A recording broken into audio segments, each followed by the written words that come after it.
Mom, Dad's coming to my birthday today, right? My breath caught when Ron asked that question. His chocolate-covered fingers gripped my hand, and in his eyes lived a hope that shattered me every single time. How could I tell him that Vance didn't even remember his 5th birthday? That this morning when I'd reminded him, he'd only muttered, without looking up, but the moment Donald's text arrived, he'd smiled. That smile I'd never been given. Of course, sweetheart, he'll be here, I lied. Because lying had become the biggest part of my existence. But the truth, Vance had only been coming home to sleep for the past 3 months, and even that was dependent on whether Donald gave him the time. The rest of his days were spent at Donald's apartment, with the excuse that projects are critical.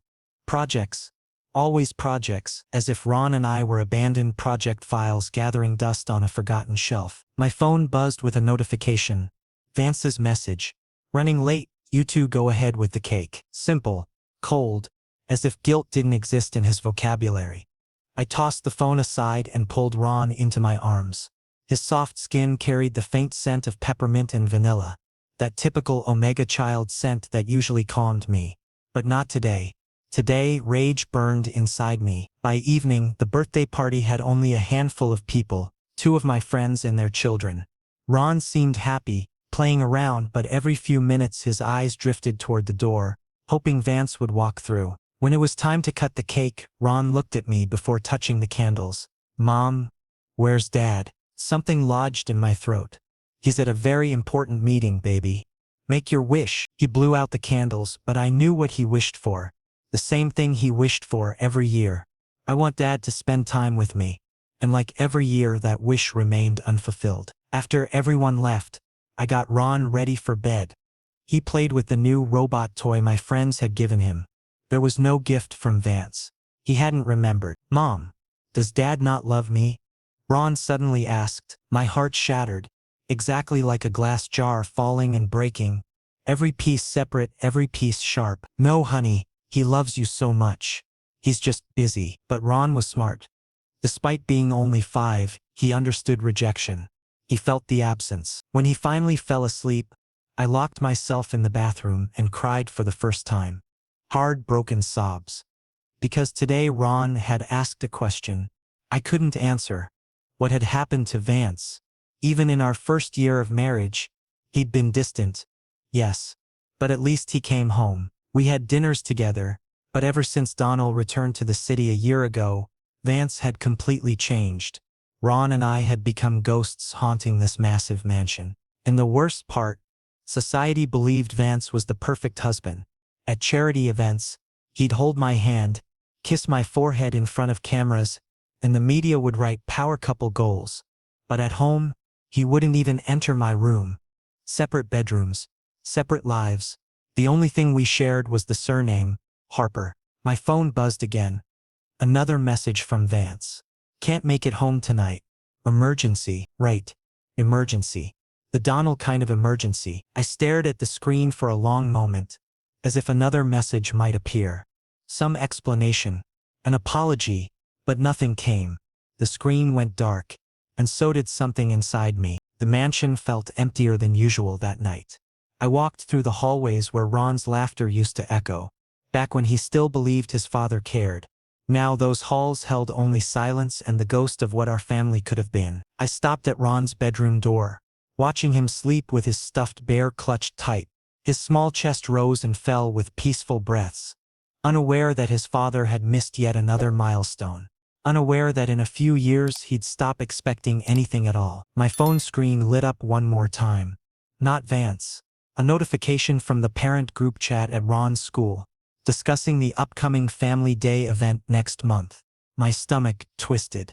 Another event where Ron would be the youngest child with just one parent present. I typed a reply confirming attendance, then deleted it.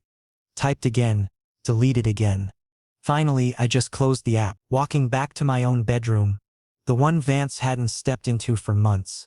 I caught my reflection in the hallway mirror, dark circles under my eyes, lips pressed into a thin line. When had I started looking so tired? So defeated? I remembered our wedding day, how naive I'd been, thinking Vance would eventually open his heart to me. That time would heal whatever wound, Donal had left. But time doesn't heal anything when one person refuses to let go of the past. The bedroom was cold despite the heating. I changed into pajamas and climbed into bed, staring at the empty space beside me. That space hadn't been filled in so long.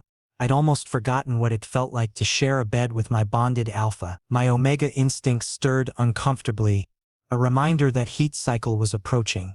The thought filled me with dread. Last time, Vance had been too busy to be present. I'd suffered through it alone, with only suppressants and Dr. Wells's occasional check-ins. Would this time be any different? I already knew the answer. Pulling the blanket tighter around myself, I tried to ignore the ache in my chest, the biological need for my alpha's presence, the emotional devastation of being unwanted by the one person who should have chosen me above all others. Tomorrow would be another day of pretending, of smiling for Ron, of making excuses for Vance, of slowly dying inside while maintaining the perfect image of the Harper family. My phone buzzed one last time. I reached for it with a spark of hope. Maybe Vance had changed his mind. Maybe he was coming home after all. But it was just an automated reminder about Ron's upcoming dental appointment. I set the phone face down on the nightstand and closed my eyes, knowing sleep wouldn't come easily. It never did anymore. In the darkness, I made a silent promise to myself. A promise I wasn't sure I had the strength to keep. Something had to change. This half-life, this existence as a background character in my own marriage, couldn't continue. But change required courage. And courage required hope. And I wasn't sure I had either anymore. Morning sunlight filtered through the curtains, waking me from a restless sleep. Vance's side of the bed was perfectly made, meaning he hadn't been there at all last night. Probably slept in his study again. Or somewhere else I didn't want to think about. I forced myself out of bed and checked on Ron before heading downstairs. He was still sleeping, his stuffed bear tucked under one arm. So innocent. So unaware of how much his father neglected him. In the kitchen, I started making breakfast. Pancakes, Ron's favorite. Maybe this small joy would brighten his day. I was mixing batter when Ron appeared, rubbing his sleepy eyes. "Good morning, my love," I smiled. A smile reserved only for him. "Morning, Mom." He yawned and climbed onto a chair at the dining table. "Where's Dad?" That question. Every single morning the same question. And every morning my heart broke a little more. "He left early for the office," I said smoothly. Lying to protect Ron from reality had become second nature. I wanted to shield him from the truth as long as possible. Ron said nothing, just stared at his plate when I served the pancakes. His silence spoke louder than words. He understood everything but didn't want to accept it. After breakfast, as I was getting Ron ready for school, my phone rang. The school's number. Principal's office. "Mr. Frankie, are you and Mr. Vance available today? We need to discuss something important regarding Ron." My heart sank. Is there a problem? "Please come in. This would be better discussed face to face." I sent Ron off to school with the driver, then called Vance. 3 times. Every call went to voicemail. Finally I texted, "Urgent call from Ron's school. Principal's office at 11.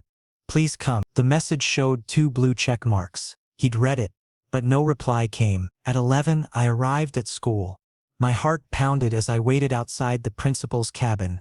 Vance, predictably, didn't show. I was alone. As always, Principal Ms. Caroline, who was also Ron's class teacher, invited me inside. Several drawings and papers lay on her desk. "Mr. Frankie, first, thank you for coming.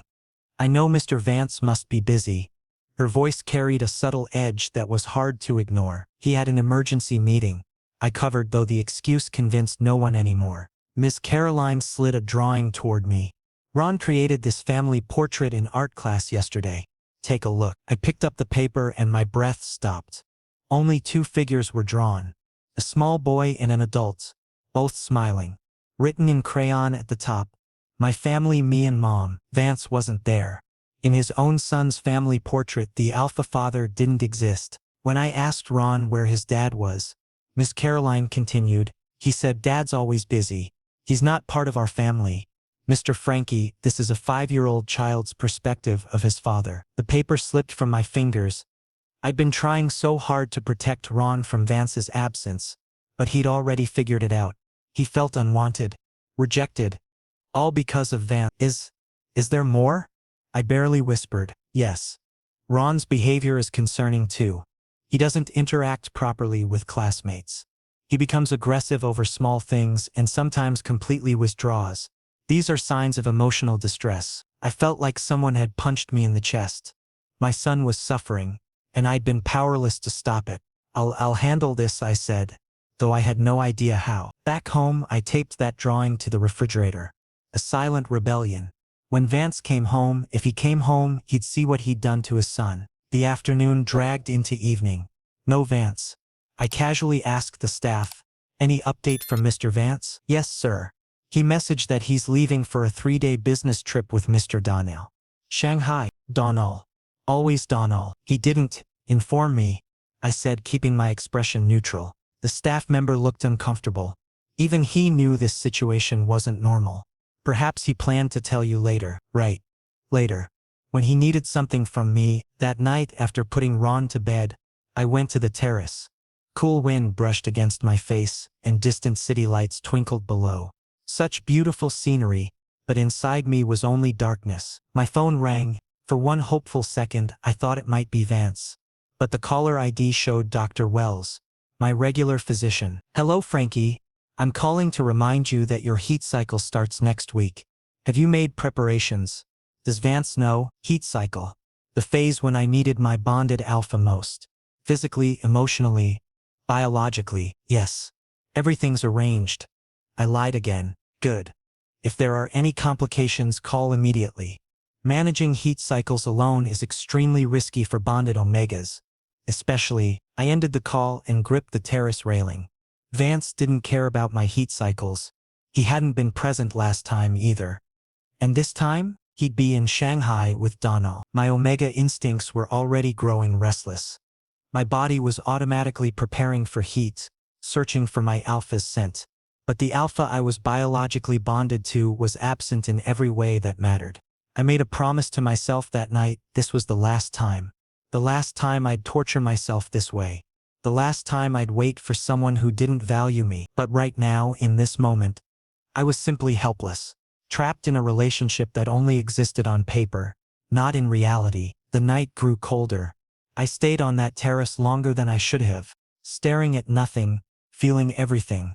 Somewhere in this city, Vance was probably with Donnell, laughing, making plans, living his life. And here I was, slowly disappearing from my own. The notification lit up my phone. For a foolish moment, hope flared again. But it was just a reminder about a grocery delivery scheduled for tomorrow. I finally went back inside, walking through the silent mansion that had become my prison. Past the formal living room where we'd taken our wedding photos. Past the dining room where we'd hosted exactly 2 dinners before Vance stopped coming home. Past Ron's playroom filled with toys his father had never played with him. In my bedroom, I sat on the edge of the bed and pulled out my phone again. There was a number I'd saved months ago but never called. A divorce lawyer a friend had recommended. My finger hovered over the contact. This was real. This would change everything. But wasn't everything already changed? Wasn't I already alone? I stared at that number for a long time, my heart racing, my mind spinning with possibilities and fears. Finally, I put the phone down. Not yet. Not tonight. But soon. The decision was already forming, solidifying, becoming inevitable. I just needed one more push. One more sign that Vance truly didn't care. And something told me that sign was coming very, very soon. The next 3 days passed like a nightmare. Vance didn't call, didn't text, just one formal message. Shanghai meetings extended. Back Friday. Friday meant the first day of my heat cycle. Perfect timing. I picked up strong heat suppressants from Dr. Wells and sent Ron to stay with my parents. I told them I was feeling unwell and couldn't manage Ron for a few days. Mom obviously understood. Omega mothers always do. "Frankie, honey, have you told Vance?" Mom asked over the phone, concern threading through her voice. "Yes, Mom. Everything's under control." I lied once more. Lie after lie. My life had become a web of deception. Thursday night, symptoms began. Rising body temperature, increasing restlessness, and that desperate biological need for my alpha's scent, touch, presence. But my alpha's phone just rang and rang. Voicemail. Always voicemail. I locked myself in the bedroom, closed the curtains, and turned the air conditioning to maximum. I took the suppressants, drank water, and lay down, trying unsuccessfully to control what my body demanded. Friday morning, when I dragged myself to the bathroom, my reflection scared me. Flushed cheeks, dilated eyes, dry and cracked lips. The first phase of heat was in full swing, and this was only the beginning. The cramps started painful, unbearable cramps that forced omegas toward their alphas. But my alpha was in some hotel with Donal, having the time of his life while I suffered. I sent Vance one last desperate message. Vance, please, my heat started. I need you. Please come home. Delivered. Rid. No reply. By afternoon my condition deteriorated so badly that the maid noticed. Without asking, she called Dr. Wells, who thankfully was available. When Dr. Wells saw me, her professional composure cracked. Frankie, what have you done to yourself? Where's Vance? Business trip, with Donal. I could barely form words. What? Dr. Wells was genuinely shocked. Your bonded alpha is on a trip with someone else during your heat cycle.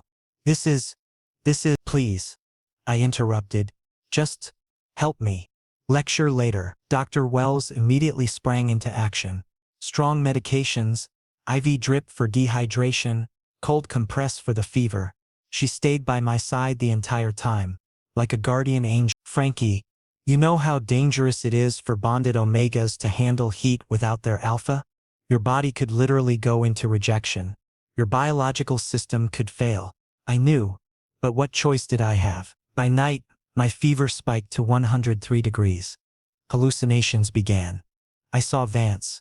He was beside me, holding me, saying, I'm sorry.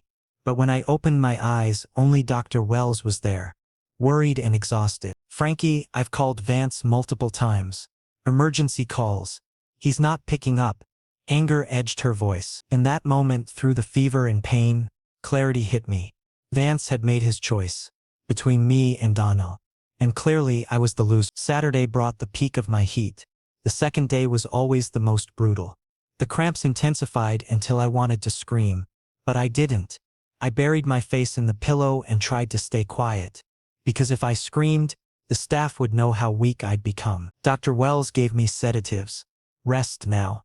I'm here. When I woke, it was Sunday morning. The heat was slowly receding. The worst part was over. But I felt physically and emotionally devastated. Dr. Wells cupped my face and looked into my eyes. Frankie, listen, I'm not speaking as your doctor now, but as your friend. This relationship is toxic. Your alpha abandoned you in your most vulnerable state. This isn't just neglect. This is abuse. Emotional abuse. I couldn't respond. What could I say? She was speaking the truth. Promise me, she continued, that you'll seriously think about this. About yours and Ron's future. I nodded slowly. Yes. I would think about it. Very seriously. Dr. Wells left in the afternoon after ensuring I was stable, and I was left alone in that huge empty mansion with my broken body and shattered heart. Evening came. The front door opened. Vance had finally arrived. Fresh. Smiling, obviously relaxed. Like he'd just returned from vacation. Not a business trip. He spotted me collapsed on the couch. Oh, you're here. Everything okay? You look a bit tired. Tired. I looked tired. I stared at this person who was my bonded alpha, who should have been my partner, who should have been with me when I needed him most. I had my heat, I said in a monotone, showing no emotion. Vance's smile faded.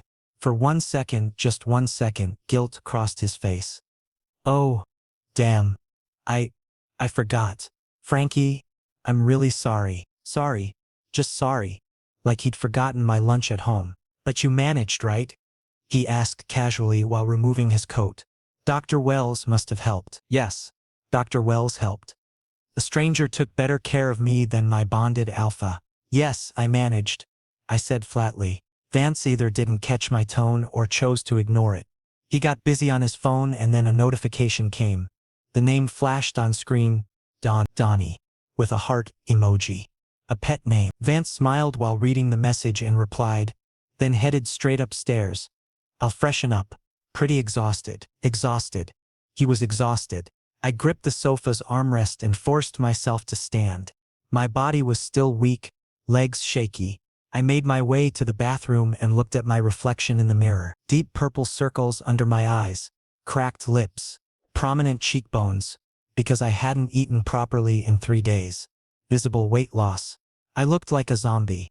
A broken, exhausted zombie. And Vance had merely noticed I looked a bit tired. That night, I searched my phone for a number I'd saved long ago but never used. A divorce lawyer. My hand hovered over the phone. This was a huge step. A step with no return. But then I remembered Ron's drawing. Me and Mom. Just the two of us. And I realized we already were just the two of us. What difference would legally removing Vance make when he was already emotionally absent? I dialed the lawyer's number. A woman answered on the third ring. Chen and Associates, Patricia speaking. Hello. My name is Frankie Harper. I need to file for divorce. Saying those words out loud made them real. Terrifyingly, liberatingly real. Of course, Mr. Harper. Can you come to our office tomorrow morning? We'll discuss everything in detail. Yes. I'll be there. After hanging up, I sat in the darkness of my room. Phone clutched in my hand. This was really happening. I was really doing this. Fear tried to creep in. Fear of the unknown, of being alone, of what people would say. But then I thought of Ron's sad eyes. His drawing with only 2 people. His anxiety that required therapy. And I thought of myself. Of the person I used to be before this marriage slowly destroyed me. Before I learned to accept crumbs when I deserved the whole feast. No, fear wouldn't stop me this time. This time I was choosing myself. Choosing Ron. Choosing a life where we weren't invisible. Vance had made his choice a long time ago. Now it was my turn. Monday morning found me sitting in Miss Patricia Chen's office. A sharp, no-nonsense family lawyer with an impressive track record. I told her everything. Every painful detail. Vance's neglect. The situation with Donal, Ron's emotional trauma, and the heat cycle incident that nearly broke me. Miss Chen took notes, occasionally shaking her head in disbelief. Mr. Frankie, I've handled numerous cases over the years, but this level of neglect between bonded mates is genuinely rare. So, can I actually? My voice carried uncertainty I couldn't hide. Absolutely. You have solid grounds for divorce. Regarding custody, Ron's best interests clearly lie with you. Vance is an absentee father and you have documentation, school reports, medical testimony. This will hold significant weight in court. Relief flooded through me. Finally, someone was taking my situation seriously. However, Miss Chen continued, her expression growing stern, you need to prepare yourself mentally. Vance is powerful. Harper Industries CEO. He has resources, connections, influence. This battle won't be simple. I'm ready, I said, and surprisingly, I meant it. Drafting the papers took 1 week. Throughout that entire week, I felt a strange calm settling over me, as if a massive weight was slowly lifting from my shoulders. Vance suspected nothing. He remained absorbed in his usual routine, late nights, meetings with Donal, barely home on weekends. He never noticed me separating important documents, collecting Ron's school records, or opening separate banks. One afternoon, Vance came home unexpectedly early, probably to grab some files. He found me in the living room sorting through papers. What are you doing? He asked casually. Just organizing some personal documents. I replied smoothly. Vance showed minimal interest. He simply nodded and disappeared into his study, so oblivious to everything happening right under his nose. That same week, another call came from Ron's school. The principal informed me that Ron's behavior was deteriorating. He was having sudden meltdowns in class and getting into fights with other children. Mr. Frankie, I strongly recommend taking Ron to a child psychologist. This behavior isn't normal. Something is deeply troubling him. I immediately scheduled an appointment with Dr. Nina Haze, a renowned child psychologist. During the first session, Dr. Nina worked exclusively with Ron, talking, having him draw pictures, engaging in play therapy. The second session, she called me in. Mr. Frankie, Ron is experiencing anxiety, severe separation anxiety, and he's emotionally detaching from his father figure as a defense mechanism. The words physically hurt to hear. He told me he feels invisible around his father. He desperately wants attention, but when he doesn't receive it, he blames himself. He thinks maybe he's not good enough. Tears welled in my eyes. My 5-year-old son was blaming himself for his alpha father's toxicity. What should I do? I asked Dr. Nina. Honestly, if the environment doesn't change, if Ron doesn't receive a stable, healthy atmosphere, this trauma will stay with him forever. It will impact his personality development. I recommend removing whatever toxicity exists in Ron's life, even if that toxicity is apparent. Her words strengthened my resolve. I was making the right decision. Friday arrived and the divorce papers were ready. Miss Chen called me to her office and showed me the final draft. Once you sign these, I'll officially file them and send notice to Vance. After that, there's no turning back. I picked up the pen. For 1 second, hesitation crept in. Years of marriage, shared memories no matter how painful. A son together. But then I remembered Ron. His sad eyes, his drawing, his anxiety. I signed. Done, Miss Chen said with a professional smile. I'll begin the process now. Vance should receive notice within 2 to 3 days. I thanked her and left the office. Outside, the sunlight was intense, but strangely refreshing, as if a new chapter was beginning. On my way home, I decided to temporarily move Ron to my parents' house. Things were about to get messy and I didn't want Ron caught in the middle. Sunday, I packed Ron's belongings. He asked curiously, "Mom, how long will we stay at Grandma and Grandpa's house?" "For a while, sweetheart. Mom has some work to handle. But you'll enjoy it, won't you? Playing in the garden, making cookies with Grandma." Ron's excitement was immediate. Simple joys, gardens, cookies, attention. That's all he needed. As we left Vance's mansion, I looked back one final time. That enormous house where my hopes had died. Where I'd been dying emotionally every single day. Where my son felt unwanted. "Bye-bye, house," Ron waved innocently. "Goodbye," I whispered. But my goodbye was permanent. My parents welcomed us without asking too many questions. Mom obviously sensed something serious was happening, but she gave me space. Monday morning, while Ron played in the garden with his grandfather, I told Mom everything. "Mom, I filed divorce papers." Mom took my hand. No shock registered on her face. Only understanding. "I knew, sweetheart. A mother always knows. You've made a strong decision. I'm proud of you." This was the validation I needed. My parents' support. Vance will receive the notice any day now. And then everything will become chaotic. "We're here for you and Ron is safe here." Tuesday afternoon, exactly as predicted, my phone exploded. 15 missed calls from Vance. 20 messages. All in capital letters. "Frankie, where are you? Why did I receive divorce papers? Call me immediately. What kind of joke is this?" A joke. He thought this was a joke. I didn't answer any calls. I sent one text. "This isn't a joke, Vance. My lawyer will contact you." Then I silenced my phone. But Vance didn't give up. He came straight to my parents' house Tuesday evening, exactly 6 o'clock. The doorbell rang. Dad checked the intercom and looked at me. "It's Vance." My heartbeat accelerated, but I kept my composure. "Let him in." Dad hesitantly opened the door. Vance entered. Disheveled, hair messy, tie loosened. He looked frantic, desperate. I'd never seen him in such a state before. His eyes searched frantically until he spotted me in the living room with Ron. He came straight toward me. "Frankie, what is this?" He waved the papers clutched in his hand. "Divorce? Are you serious?" "Yes, Vance. Divorce." I spoke calmly. "But why? So suddenly?" Suddenly, I gave a bitter laugh. "Suddenly, Vance, this decision isn't sudden.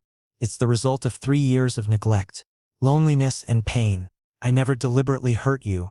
His voice grew loud. Ron immediately hid behind me, frightened. Seeing this intensified my anger. "Don't raise your voice. You're scaring Ron." My tone was stern. Vance looked at Ron, really looked at him for the first time. Ron couldn't meet his eyes. His own father. "Ron, sweetheart, go upstairs with Grandma," I said softly. Mom took Ron and settled him in an upstairs room. When only Vance and I remained in the living room, Dad stood respectfully at a distance, just in case I faced Vance directly. "Spick, what do you want to say?" "Frankie, please. This is all a misunderstanding." "Yes, I've been busy recently." "But, recently?" I interrupted. "Vance, you missed Ron's birthday. You ignored my heat cycle when you were biologically needed most. You didn't even notice we'd been gone for 3 weeks. 3 weeks? Vance, a normal person would realize within 1 day that their family was missing." Vance's face went pale. I was genuinely swamped. Projects, meetings. Donald, I said simply. Vance froze completely. Yes. I know everything. Your obsession with Donald. Your priorities. I'm not stupid, Vance. Frankie, Donald and I, it's purely professional. Is a heart emoji professional too? I asked sarcastically. Late night calls? Weekend trips? All professional? Vance's mouth closed. He was caught. Look, Vance. I don't need to prove whether you and Donald had a physical affair. It's enough that you cheated emotionally. You gave everything to Donald: attention, time, emotions. And we only shared your surname. Nothing else. Frankie, please. Vance's voice cracked. And look at Ron. Your son. He created a family portrait at school. You weren't in it, Vance. Your son doesn't consider you part of his family. He's in therapy for anxiety because he feels he's not good enough for you. Tears filled Vance's eyes. So why are you here now? Because your social image is threatened? Because the media will discover the Harper couple is divorcing? Or because you genuinely care? I do care, Vance whispered. No. You don't. If you cared, you wouldn't have been in Shanghai with Donald during my heat cycle. If you cared, Ron's drawing would have devastated you. But no. You only cared then the legal notice arrived. I gestured toward the door. Please leave now. My lawyer will be in touch. Frankie. I want to talk, please, one chance. No. My voice was firm. No more chances, Vance. I'm done. Completely done. Now we just need to legally finalize everything. That's it. Vance stood there, broken, trembling. Then he made one last attempt. Let me at least see Ron. He's my son. He would be your son if you'd actually been his father. Did you ever fulfill that role? Did you ever play with him? Read him stories? Attend his school events? No. So whatever legal custody decides is what will happen. Looking at Vance's face, I almost felt sorry for him. Almost. But then I remembered those 3 days when I was alone during heat, suffering in pain, while he was laughing and enjoying himself with Donald. Leave, Vance. Please. And Vance left. Slowly, defeated. I closed the door and went to Dad, who looked concerned. Son, are you all right? Yes, Dad, I said, and surprisingly I was telling the truth. For the first time in a long while, I'm actually all right. The next 2 weeks launched the legal battle. Vance's lawyers were aggressive, clearly instructed to fight for custody and complicate the divorce proceedings. But Miss Chen was equally fierce. Don't worry, Frankie. We have solid evidence. School reports, medical testimony, and most importantly, Ron's own mental health records that clearly demonstrate how the toxic environment affected him. Court hearings began. At the first hearing, I saw Vance suited up, flanked by his high-profile lawyers. He looked powerful, intimidating. But I reminded myself this image was purely external. Inside, he was still the person who could neglect his own family. The judge heard opening statements from both sides. Vance's lawyer predictably painted him as a busy CEO providing his family with the best life possible, calling this divorce a sudden and irrational decision. Miss Chen countered that financial stability wasn't sufficient. Your Honor, children need emotional presence, not just financial support. Mr. Vance Harper has been consistently absent from his son's life, causing severe emotional trauma. The judge requested evidence presentation at the next hearing. Outside the courthouse, Vance stopped me. Frankie, please, can we talk privately? I reluctantly agreed. We found a quiet corner of the courthouse. I know I made mistakes, Vance began. His voice sounded genuine. About Donald, you're right. I thought about her constantly. Our past, what might have been. But Frankie never physically cheated. Emotional betrayal hurts worse than physical. Vance, you gave her your heart, your time, your emotions, everything. Nothing was left for Ron and me. I can change. Please give me one chance. I looked into his eyes. For the first time in ages, genuine regret showed. But this regret only appeared when facing consequences. When his social image was at risk. When custody was threatened. Vance, is this regret real? Or are you just afraid of losing everything? He said nothing, because he didn't know the answer himself. Exactly, I said. You're confused, and I can't stake mine and Ron's future on someone who's confused. I walked away, leaving Vance alone. On my way home, my phone rang. Unknown number. I answered hesitantly. Hello? Is this Frankie? A pleasant male voice asked. Yes. Who's calling? This is Randall. Randall Reed. We met at the Harper Industries Gala. I apologize if this call seems awkward, but I heard about your situation. I know this might seem strange, but I wanted to check if you're okay. Randall. The investor who'd spoken politely to me when Vance had ignored me. I'm managing. Thank you for asking. Listen, if you ever want to meet for coffee and just talk casually, or if you need to speak with a neutral person, I'm available. No pressure, no expectations. Just as a friend. This was unexpected and surprisingly comforting. Thank you, Randall. I'll definitely consider it. After ending the call, I felt strange. A stranger cared more about me than my own husband did. The following week, both Dr. Nina and the school principal testified in court. Every word favored Ron. Clear evidence that he needed a stable environment which he'd never received. Vance's lawyers attempted counter-arguments, but facts remained facts. Ron's behavior, his anxiety, his drawings, everything served as evidence. One day leaving court, media surrounded both Vance and me. Cameras, microphones, reporters. Mr. Frankie, what caused these domestic issues? Mr. Vance, are the affair rumors true? Vance's face tightened. This was what terrified him most, damage to his public image. I simply told reporters, this is a private matter. The court will decide. Then I left. But that night, the Harper couple's divorce headlined every news outlet. Social media exploded with theories, gossip, judgments.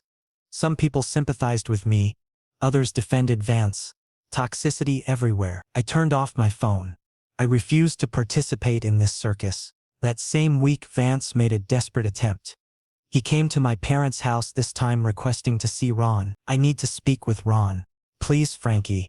Ron, who was upstairs, heard the voice. He came to the stairs and saw Vance.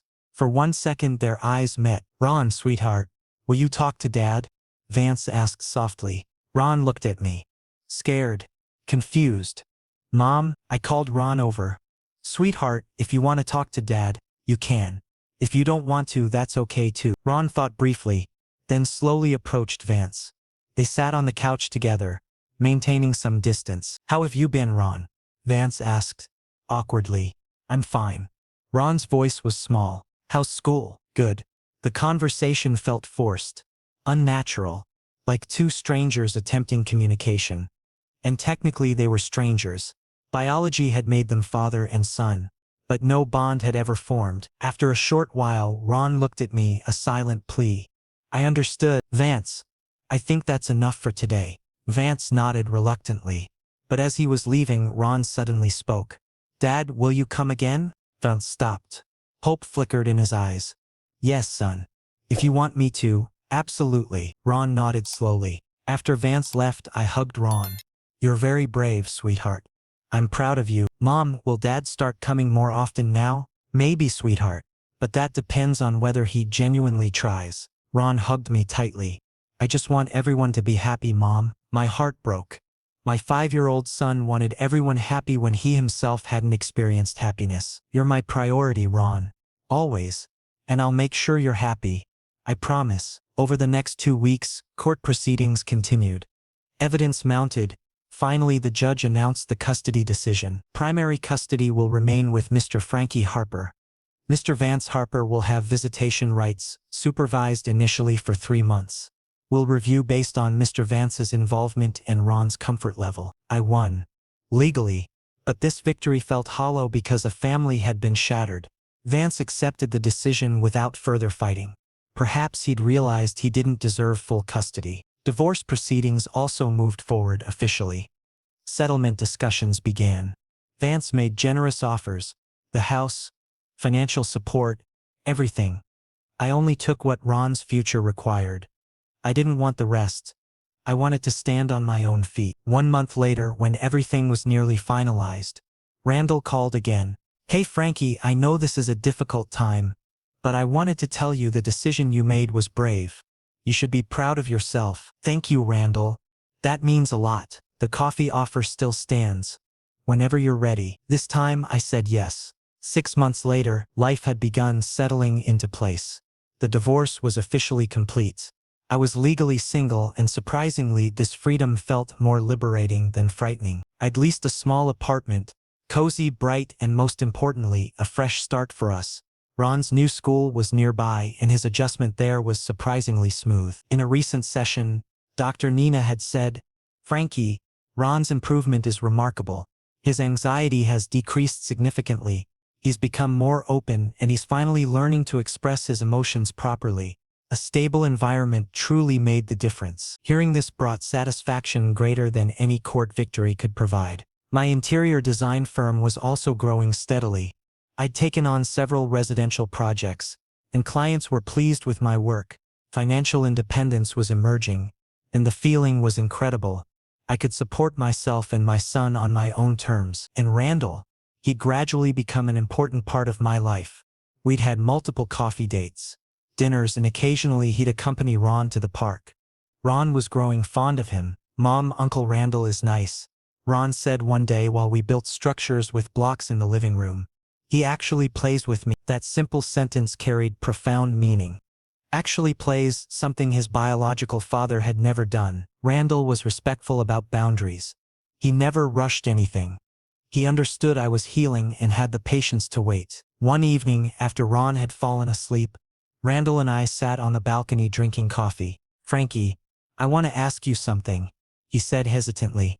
"Yes, I know this might be premature, and I don't want to pressure you about anything, but do you think that someday in the future you could give someone else a chance for a relationship?" I held my coffee cup and thought.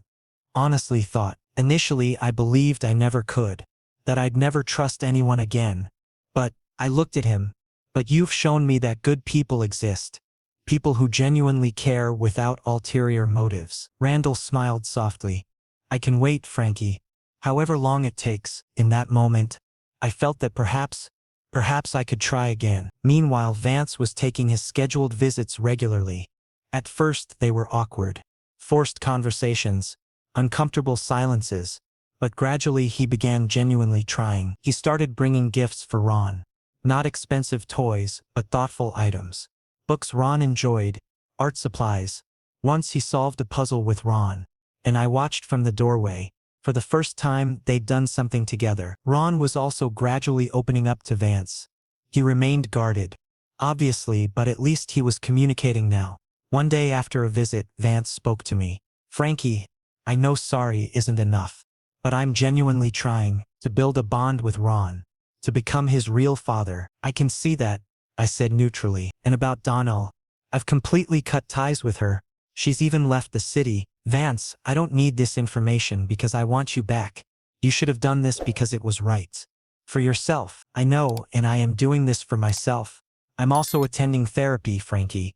I realized I had issues, attachment problems, commitment issues. I'm addressing them now." Hearing this felt strange. Part of me was glad Vance was finally seeking help. But another part remained indifferent. Because all of this came far too late. "I'm glad you're working on yourself, Vance. Truly. But this is for your relationship with Ron. Not for us." "I understand," he smiled sadly. "I lost you. Permanently. And I deserve that.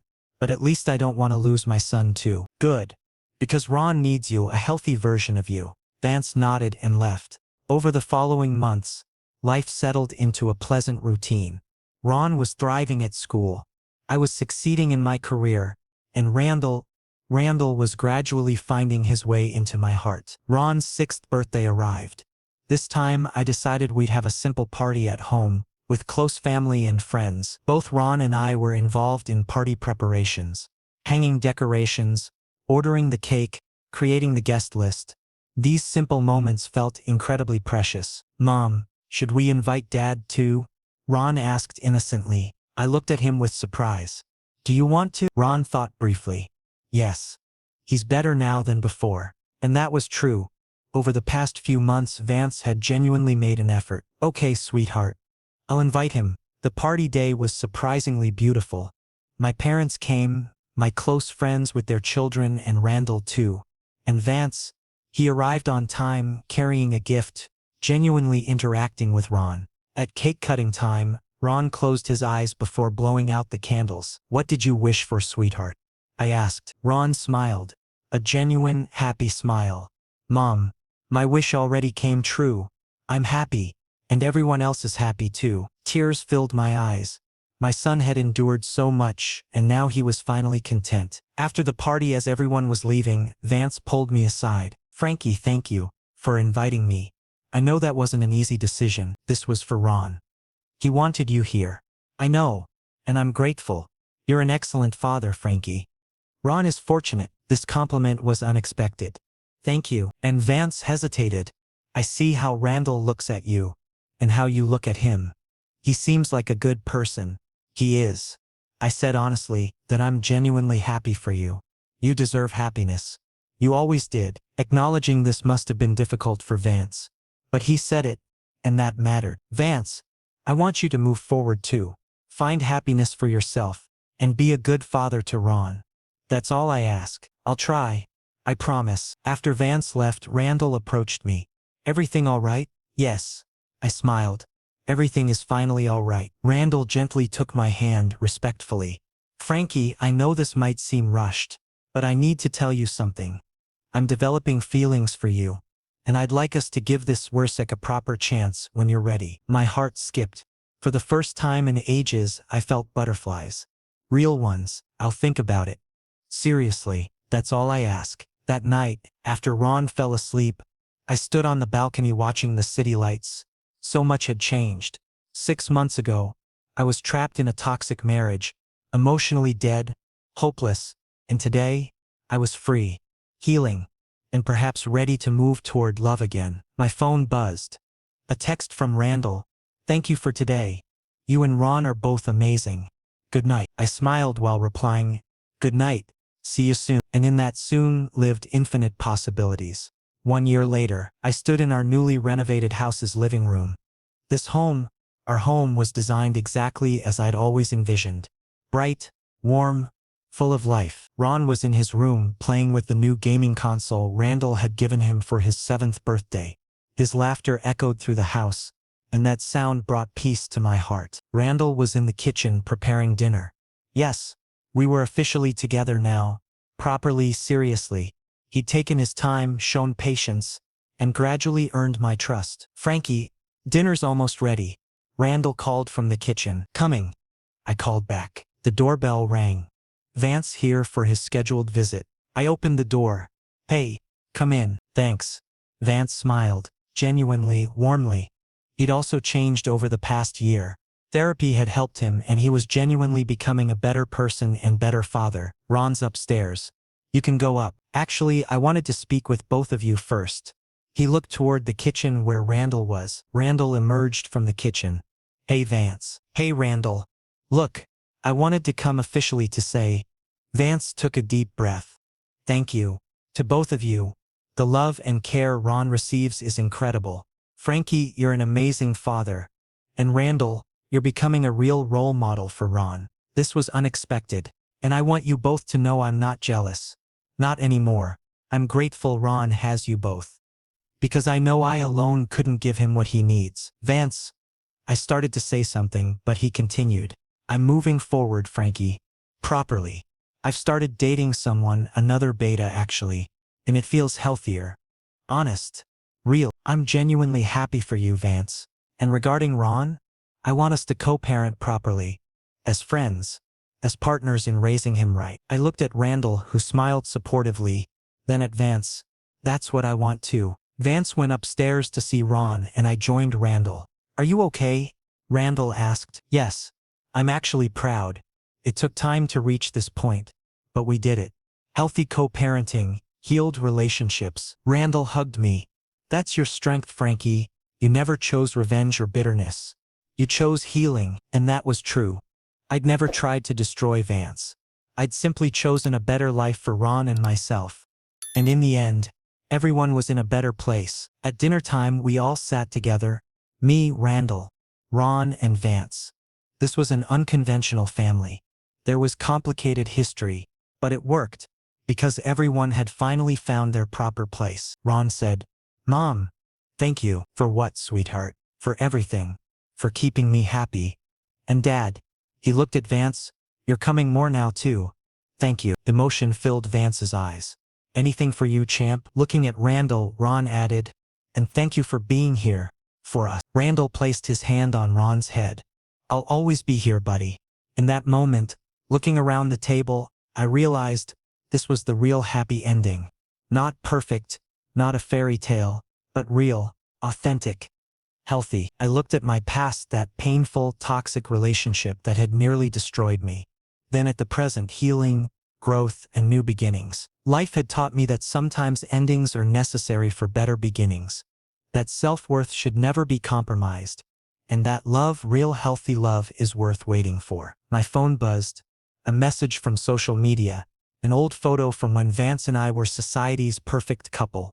I deleted that photo without a second thought, because that past no longer defined me. My present, my future, these people here with me. This was my reality, and this reality, however unconventional, was perfect for me.